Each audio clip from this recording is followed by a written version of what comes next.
మరొకసారి గుర్తు చేసుకోండి. ట్రాక్టర్ ఇసుక ఎంత అమ్ముతా ఉంది తమ్ముళ్ళు అని మిమ్మల్ని అడుగుతున్నా. 5,000 అవునా కాదా? అవునంటే చేయి చూపేయండి. ఈ డబ్బులు ఎవరికి వెళ్తున్నాయని మిమ్మల్ని అడుగుతున్నా. ఎవరికి వెళ్తున్నాయని మిమ్మల్ని అడుగుతున్నా. ఇసుక దొంగలు కబద్దార్, జాగ్రత్తగా ఉండండి. ఒక్క గ్రామంలో కూడా డ్రైనేజ్ కట్టకుండా పోవడం జగన్ మార్కు.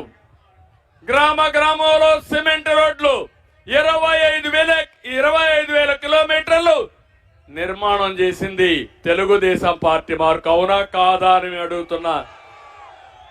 నేనేసిన సిమెంట్ రోడ్లు, తెలుగుదేశం పార్టీ వేసిన సిమెంట్ రోడ్లు వైఎస్ఆర్ కాంగ్రెస్ పార్టీ నాయకులు తిరిగే పరిస్థితికి వచ్చారు.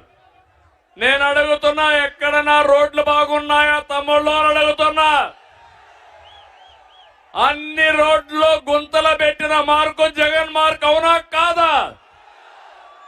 తెలుగుదేశం పార్టీ వస్తానే బ్రహ్మాండమైన రోడ్లు వేసే పార్టీ, వేసిన పార్టీ తెలుగుదేశం పార్టీ. అది తెలుగుదేశం మార్క్ అని చెప్పి కూడా నేను మీకు తెలియజేస్తున్నా. దళితుల్ని డోర్ డెలివరీ చేసిన పార్టీ తెలుగుదేశం కాంగ్రెస్, వైఎస్ఆర్ కాంగ్రెస్ పార్టీ. దళితులకి ఉన్నతమైన పీఠం బాలయోగిని లోకసభ స్పీకర్ గా చేసిన పార్టీ తెలుగుదేశం పార్టీ. అది తెలుగుదేశం మార్క్ అని చెప్పి కూడా నేను మీకు తెలియజేస్తున్నా. ప్రభుత్వ ఉద్యోగాలు ఏం తమ్ముళ్ళు, ఎవరికైనా నెలవారీగా జీతాలు వస్తున్నాయా? పెన్షన్స్ పెన్షన్ వస్తా ఉందా? 43% ఫిట్మెంట్ ఛార్జీలు ఇచ్చిన పార్టీ తెలుగుదేశం పార్టీ.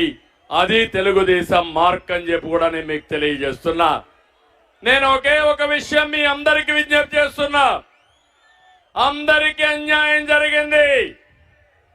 ద్రోహం చేసిన పార్టీ వైఎస్ఆర్ కాంగ్రెస్ పార్టీ. అందరికీ న్యాయం చేసిన పార్టీ తెలుగుదేశం పార్టీ. అదే మన మార్క్ అని చెప్పి కూడా నేను మీకు తెలియజేస్తున్నా. దీనికి కారణం ఏంటి? ఆ రోజు ఇదే రాష్ట్రం, ఇదే ఆదాయం, సమర్థవంతమైన పాలన ఇచ్చాం, అందరికీ న్యాయం చేశాం. ఈరోజు ప్రభుత్వం అనేది ప్రజా పాలన ద్వారా, ప్రభుత్వ విధానాల ద్వారా మన జీవితాల్లో వెలుగు తీసుకురావాలి. ఈరోజు అది పోయింది. పాలకులే ఒక సమస్యగా మారే పరిస్థితికి వచ్చారు. ప్రభుత్వమే ప్రజల పట్ల ఒక శాపంగా మారే పరిస్థితి వచ్చింది. ఇప్పుడు రాష్ట్రంలో ఎక్కడ చూసినా ఇదే జరుగుతా ఉంది. ప్రజలకు రక్షణ లేని పరిస్థితి వచ్చింది. జగన్ ఒకటే అడుగుతున్నా, మీ అందరూ ఉన్నారు, ఏమమ్మా మీరున్నారు ఆడబిడ్డలంతా, మద్యపాన నిషేధం చేస్తా అని చెప్పాడా లేదా? చెప్పాడా లేదా? చెయ్యకపోతే ఓటు అడగనని చెప్పాడా లేదా? ఇప్పుడు చేశాడా అని మిమ్మల్ని అడుగుతున్నా. మద్యపానం మీద 25,000 కోట్లు అప్పు తీసుకొచ్చాడు. అంటే మన మగాళ్ళు 25,000 కోట్ల రూపాయలు అప్పు కట్టాలి. కాబట్టి ఒక 20 ఏళ్ళు 30 ఏళ్ళు తాగుతానే ఉండాలి, కప్పం కడతానే ఉండాలి.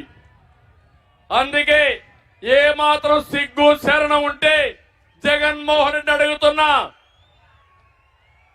నువ్వు ఓటు అడగనన్నావు, మా ఆడబిడ్డలు నీకు ఓటేసే పరిస్థితులు లేరని మరొకసారి గుర్తు చేస్తున్నా. ఇంకో పక్క మీరు ఒకసారి చూస్తే ఈరోజు రాష్ట్రంలో జగన్మోహన్ రెడ్డి ఊకదంపుడు ఉపన్యాసం. అర్జునుడంట. నేను చెప్పా, నువ్వు అర్జునుడు కాదయా, అక్రమార్జునుడివి, రాష్ట్రాన్ని దోచేసిన బకాసురుడివి.